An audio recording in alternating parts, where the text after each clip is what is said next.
Hi guys good morning. हामी चाहिँ कहाँ जाँदैछौँ भन्नुहोस् त। यहाँ हेर्नु न हाम्रो पपकुन्तुरहरू देखाउँदैछु हेर्नु है।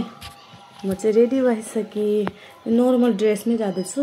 गएर तपाईँहरूलाई देखाउँछु। कसलाई थाहा छ हामी कहाँ जाँदैछौँ कमेन्ट गरेर भन्नु नबिर्सिनु होला है। हेर्दै गर्नु हाम्रो प्याकिङ चाहिँ यो मेरो बुढाको ज्याकेट यो लुगाहरू प्याकिङ भइसक्यो होइन। हामी जानुको लागि गाडी आएको छैन। हेर्नुहोस् त गाडी आइपुगेको छैन।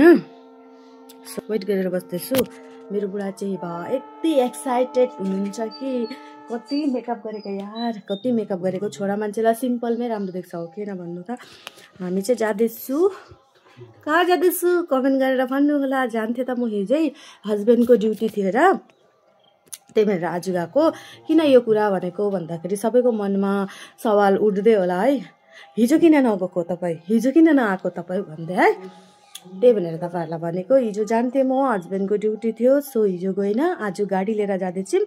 आज सन्डे मर्निङमा जान्छौँ, इभिनिङमा आइहाल्छौँ किनकि भोलि पनि मेरो बुढाको ड्युटी छ। त्यसै कारणले चाहिँ हुन्छ त गाइस हामी जाँदैछु। तपाईँहरूलाई देखाउने छु हामी कहाँ जान्छु है। नर्मल ड्रेसमै छु गाइस म चाहिँ। हुन्छ त टाटा।